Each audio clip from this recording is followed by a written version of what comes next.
Hey, man, check it out, man. Look, today I'm ready to the D-Rose 600 Chicago most feared shooter, man. Look, bro, all around Chicago drill from Chief Keef to who else, man? I know Chief Keef used to mention this nigga, but all the Chicago niggas, bro, I just can't. My mind don't be coming up when I be trying to think of these niggas, man. But anyway, man, from all them Chicago niggas mentioning this nigga D-Rose. Whole time, I used to be like, D-Rose, y'all talking about the basketball player? You know what I'm saying? But nah, they were talking about a shooter. Not a shooter, but a shooter, nigga. Fuck you talking about? This nigga was a bona fide shooter in the streets, boy. This nigga was, D-Rose. I found out about this nigga a little later on, you know what I'm saying? But this nigga, he was out here catching bodies left and right. Yeah. But anyway, man, I ain't gonna waste no more time, man. I'm gonna get straight to the video. Only thing I want y'all boys to do is like the video, subscribe to the channel, and hit the bell so you can turn on them post notifications, man, so you can be notified every time I post, baby. Let's go, man. Fans of Chicago drill will know the name D-Rose from Chief Keef songs like Love Sosa and John Madden. But true fans will know that this D-Rose doesn't play basketball, but was instead a respected member of the Black Disciples. Let's take a closer look at the story of D-Rose, the most respected Chicago shooter. Abir Sardine, better known as D-Rose, was a member. What kind of fucking... Let me chill out. I don't want no smoke. I do not want no smoke, D-Rose. Your last name is good with me. The Black Disciples, who rose the ranks to become one of the most feared. Fuck, boy, hell no. I'm on your ass now, boy. What the hell? You got a revolver? Niggas ain't used a revolver since 1923, folks. And respected gang members in all of Chicago. D-Rose was a member of Team 600, instead of the BDs, allied with O-Block, that also featured famous rappers like L.A. Capone, Rondo Number 9, and E-Day 600. But D-Rose was known all over the city and was known to rock with a bunch of different sets across different gangs. D-Rose didn't start out as BD. He was originally from the Motown neighborhood, which is an area. He didn't start off as a BD, so he was a GD. Controlled by the Black Peace Stones. It's so many goddamn gangs that I be like, goddamn, nigga, I don't even know GD and BD, nigga. I see, it's so many different sets in Chicago, bro. Like, bro, I just know the main two, the GDs and the BDs, man. I don't know about all them other niggas, you know what I'm saying? All the other branches of gangs, you know what I'm saying? I just know GD and BD, man. I don't be keeping with all the other branches and shit, man. Father was a respected member, and early on, D-Rose was affiliated with the Folly Boys. But his father was allegedly killed in 2009, and not long after that, D-Rose would start hanging out with the BDs. Eventually, he moved down to the area around 51st and May Street, the territory claimed by 600. Around that time, he would start repping the set and switch gangs to become a BD. But D-Rose was so well respected that he maintained close ties with multiple BD sets, including THF, TYMB, Lamron, Front Street, and O-Block. This is part of what made him so respected in the city of Chicago, because his gang ties ran deep. He was also known for being a dude who really put in work in the streets and grew his reputation across the city. He was cool with not only BDs, but Stones and Mickey Cobras as well. Even when certain cliques that he was cool with would get into a beef, D-Rose would fall back and not pick sides. Plus, he was so well loved in the South Side that no one would force him to get involved. He was a crucial link between a lot of these different BD sets, and all the prominent members of each gang were cool with him. D-Rose is rumored to be one of the first of the younger members of 600 to jump off the porch and make moves in the street. He was considered one of the most active members of 600 and was known to drill with all the different sets he was allied with, including THF, TYM. So basically, this nigga was a fucking hybrid, if you think about it. This nigga a fucking hybrid. He made himself. That nigga was so respected that he took all the gangs, all them niggas, and made it his own. You know what I'm saying? He became all them motherfuckers. You know what I'm saying? Y'all know how like a chameleon. No, that's a bad analogy. Fuck, man. What's some shit that every just have a whole bunch of shit turn into one? That nigga, whatever superhero or fucking animal that shit is, that nigga's that. That nigga's a fucking goddamn glob of every goddamn thing, man. That nigga's, man, I don't know what to say, bro. Just know that nigga everything of some of everything, goddamn it. Mixed kid. He's mixed. A mixed kid. Yeah. MB and O-Block. It's rumored that D Rose became active in the streets after the murder of a Front Street member named Baldy. Baldy was killed on July 17, 2011, while walking with a friend. I know Baldy because, you know what I'm saying, what's the name had dissed him in a, Duck dissed him in that dead bitch shit. Down the 600 block of South Prairie Avenue. While they were walking, a van pulled up and started letting off shots. Baldy was shot in the head and his friend was shot in the ankle. They were both brought to Mount Sinai Hospital. They really made that nigga Baldy, stupid. They shot that nigga. Hey, bro, do y'all really think this the reason why they shot that nigga in the head and they shot the other nigga in the leg? Cause his name was Baldy, bro. You know what I'm saying? Is that some type of vendetta they was trying to do? I'm just using words out of place and shit, man. Fuck you, man. But anyway, bro. Why I said fuck you? I don't know what the fuck I be on, bro. I be on some bullshit, bro. I be just saying shit. I don't give a fuck. I just be on here, bitch, just talking, nigga. But anyway, they just shot that nigga in the head because his name was Baldy and shit. You know, they cut his head. Oh man. Baldy would eventually pass away at just 19 years old. Damn. Baldy was a well-loved member of 600, and after he died, the set also started going by the name Baldy World. Baldy and D Rose were close, so after he was killed... Hey, no disrespect to the dead, but goddamn, I see why they call that nigga Baldy. Big head ass nigga, man. Let me chill out. D Rose went crazy in the streets. Baldy's killer was never caught, and the hit was credited to a GD set called MOB. MOB was allied with STL EBT, the set known to be for O Block, and many believe that they were involved in the hit as well. On December 3rd, 2011, an STL EBT affiliate named Dale Fisher was killed while walking home with a friend. Dale was only 16 at the time, and many have claimed that he wasn't actually affiliated with the gang. He just grew up in the area and was cool with some of the members. Yeah, them niggas don't give a fuck about that shit. If you affiliate, nigga, if you stay over there, you a op, nigga. Them niggas don't give a fuck if you affiliate yourself with them niggas. You really, you know what I'm saying? You probably don't even gangbang. You probably don't even put in no work or none of that. You probably don't shoot at no nigga. You ain't rob no nigga, none of that shit. But you just stand over there, them niggas don't give a fuck. To them, you a fucking op to them niggas. You know what I mean, bruh? So if I don't know what to say, bro. Best thing for y'all niggas to do, y'all don't want to gangbang, get the hell out of Chicago. That's what I say. You know what I'm saying? Because if you grow up in Chicago and you grow up on that side of town, them niggas don't give a fuck if you gangbang or not. Them niggas gonna kill you just because. That's just the sad truth, bro. They gonna kill you just because. But that didn't matter to the ops. And on the night of December 3rd, two gunmen would approach him in a silver vehicle while he was driving down the 6200 block of South St. Lawrence. He would start letting off shots, and Dale would be hit in the chest. He later passed away from his injuries. It's rumored that D Rose was the one who took out Dale from STL EBT. Only a few months before that, both Tuka and Odie Perry had been killed, starting the war between O Block 600 and STL EBT. Yeah, so Dale was just another body dropped in one of the deadliest wars in the history of Chiraq. By that time, D Rose was gaining a reputation as one of the deadliest shooters in Chicago. The Chicago drill movement was starting to take off, and BD rappers like Chief Keef and Rondo No. 9 would start name dropping D Rose in songs, only to help build his clout in the city. Hey, y'all really think about it. D Rose should have started rapping because he already had the name as a shooter. You know what I'm saying? He ain't even gotta be good at shit. You know what I'm saying? So you can, I mean, a lot of them niggas that was rapping, you know what I'm saying? They was just dissing niggas. You know what I'm saying? So he should have just got on the beat, just started dissing. He ain't even gotta be good. Like these niggas that be dissing niggas don't even, they really not rappers for real. They just get on the beat just to disrespect. He should have low key. I mean, he could have got a bag off that shit too. You know what I'm saying? Because you know every diss song gonna get some type. When you name drop and say dead ops and all that, naming dead ops and naming niggas. You know what I'm saying? That shit gonna get the views, and you post that shit on YouTube, get a little bag on that shit, revenue. You know what I'm saying? Hey, that's me. I think he should have dropped a little song or something. Get a little bag off. He already trapping in the streets. You know what I'm saying? Making money off the street shit, and he killing niggas. So he had a name. So it would have been pretty easy for him to be rapping and shit. You know what I'm saying? D Rose wasn't only feared by the ops, he was also a major target of the Chicago police, who were eager to lock him up the minute he was caught slipping.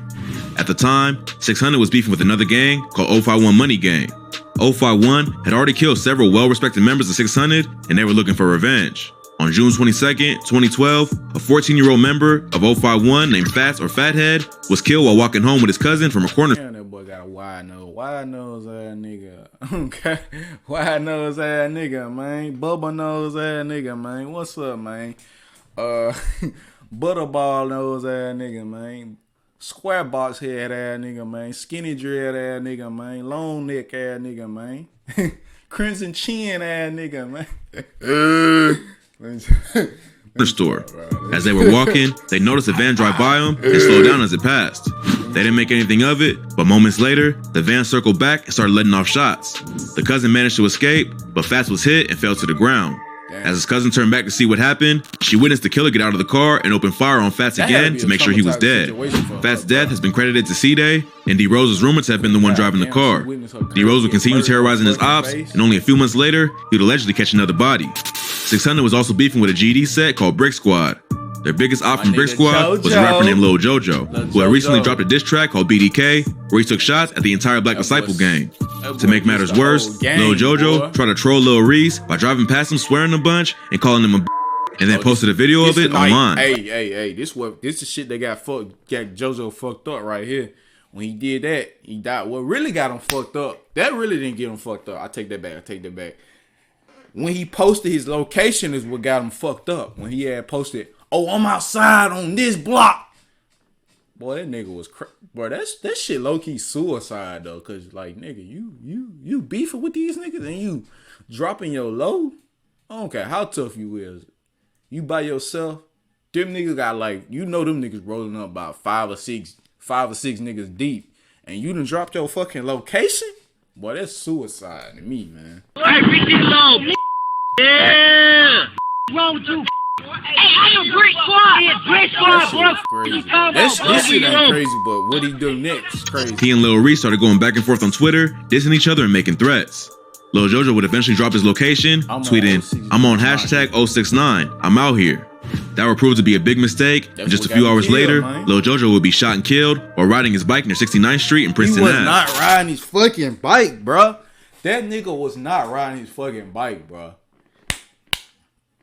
Jojo was not riding his fucking bike, my nigga. He probably had a bike on the side somewhere, but he was not on his shit, bro. Swag Dorino said his brother was not on no fucking bike, bro. That nigga was not on the bike, bro. So, yeah, I need to kill that bike shit. I don't know where the fuck that bike shit come from. Chief Keef would go on a tweet, "It's sad, because that Jojo wanted to be just like us. Damn. Hashtag laugh my ass off." That nigga Chief Keef was something else back in the day, boy. He stopped that shit, but god damn, that nigga said that nigga want to be like us. Laugh my ass off. Tough. Leading many to believe that Kiefer Reese had something to do with his death. But the word on the street is that the actual killer was none other than D. Rose. D. Rose was allegedly with a group of BDs, including Poo Poo, Kiki, and J Money, when they caught Jojo riding on his bike and took him out. Many believe that D. Rose was also the one who pulled the trigger. D. Rose would go on to diss Lil Jojo several times on social media after his death, supporting the rumors that he was the killer.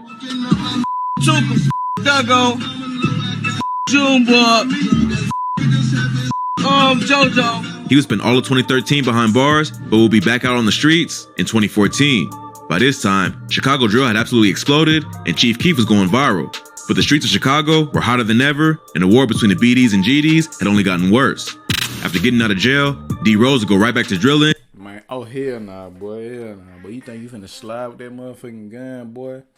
What the fuck is this? This motherfucking, goddamn. Hear ye. I caught die. I have caught die. Boy, this the gun they shot Abraham Lincoln with, didn't it, boy? What the fuck? Man, that old ass gun, boy, I know that bitch rusty as hell. I just know that gun rusty. Soon as you try to shoot that bitch, dust flying out that motherfucking gun. Ain't no way, boy.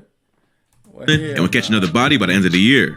While D. Rose was locked up, the beef between O Block 600 and 051 had only gotten more intense.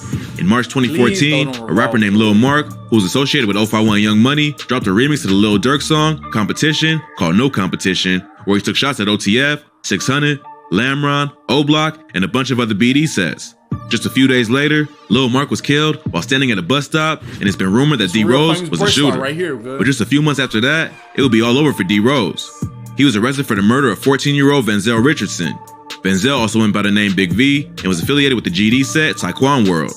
Taekwon World is allied with STL EBT, and they were part of the beef between them and O Block 600. Big V and his homies left a convenience store near 61st and King Drive on the night of February 12, 2014, when a minivan pulled up alongside him and started letting off shots. Big V was shot 4 times in the back of the head and later died from his injuries. By that point, the Chicago police wanted D. Rose off the streets after they failed to get him for the Lil Mark murder. They received information that he was involved in the Big V hit, and he was arrested about 6 weeks later. A witness identified him in a photo lineup, and he was officially charged with the murder. After spending several years fighting the case, D. Rose was found guilty of first-degree murder in 2016 and sentenced to 40 years in prison. Damn. But even with all the work D. Rose put in the streets, many believe that he's actually innocent of the murder of Big V. After his sentencing, 600 Breezy posted a photo of the news story on IG along with the caption, "He didn't even do this shit. He wasn't even there, 100. I hate the system. Free my brothers, this shit foul. He an innocent man. They doing this shit because of his street name." Although the Big V hit has been credited to 600 Front Street, many believe that it wasn't actually D. Rose who pulled the trigger. But at that point, the Chicago police wanted him off the streets for good, even if that meant framing him for a murder. Yeah. It was time for they once the police, you know what I'm saying? Once the police keep seeing you doing shit, that's gonna make them want to get you, bro. They gonna try to put anything on you. You know what I'm saying? Once the police want you off the streets, them motherfuckers will find any and everything to try to get you. You know what I'm saying? That's what happened to D. Rose. You know what I'm saying? Once the police get mad and they want somebody, they gonna get you, bro. They really gonna get you. They'll find anything to come get you. The saddest part about the D. Rose story is that after he got locked up, he claims he was abandoned by all his old friends, some who were millionaires at that point. Not long after D. Rose got locked up, Team 600 started to fall apart. L.A. Capone was killed in 2013, and then C-Day and Rondo Number 9 were also both sentenced to over 40 years in prison around the same time as D. Rose. The other BDs who made it out of the streets, like Chief Keef and Lil Durk, had already left the city to focus on their music. So, while they were touring the world and becoming millionaires, D. Rose was left to rot in jail, even though he was the main shooter in the gang who helped the BDs earn the respect they had all across the city. In an interview D. Rose did from jail, he dissed Chief Keef and Lil Durk and claimed they abandoned him after he got locked up. He said that his bond was only $100K, meaning he could have gotten out of jail, which is $10K. But no one came for him, and he had to sit in jail for 3 years before being sentenced. But this ain't the first time Chief Keef did some shit like that. They got mad at Chief Keef for not bonding a nigga out. Another nigga, or was this the same situation? Cause I did some other shit on this. They had got mad at Chief Keef because, you know what I'm saying, the whole Glow Gang and O Block, not the Glow Gang and OTF, Glow Gang and OTF was bumping heads because Chief Keef ain't get a nigga out. You know what I mean? Or this the same situation. It might be the same situation. I don't know. Let me know. If y'all niggas know if this is the same situation with Chief Keef, where they got mad at Chief Keef for not putting dude out, getting dude out, let me know if this is the same situation, bro. Or is this another situation of Chief Keef not bailing the nigga out. At that point, Chief Keef had already been featured on a Kanye record and could have easily given him the money, but for whatever reason, he never came through. He said that the only person he's still cool with was Tay 600, which came as a shock to many.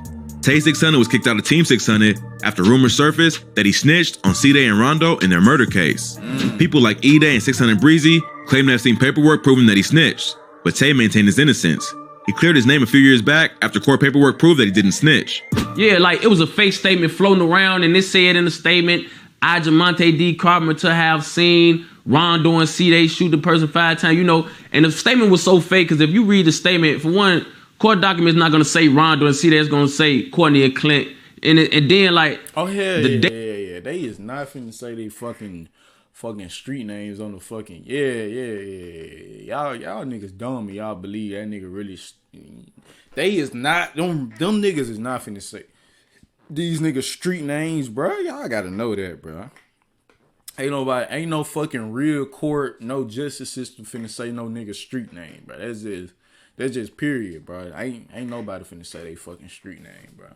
Dates on the fake statement was all type of up. The addresses was up. But by that point, a lot of damage had already been done to his reputation. According to D. Rose, Tay was one of the only ones who called and checked up on him regularly. In the end, D. Rose actually lived the life that most drill rappers talk about in their music. Even though he did a lot of dirt in the streets, he was only 17 years old when he was arrested and didn't know anything else but the streets of Chiraq. His story should be a lesson to anyone who's really about that life. There's only 2 outcomes, death or jail, and just because the streets love you when you're on top, doesn't mean they're gonna be there when you're at the bottom. D Rose filed an appeal, but it was shot down in 2019.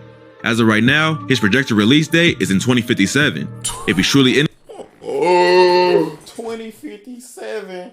Lord have mercy. Lord have mercy. 2057.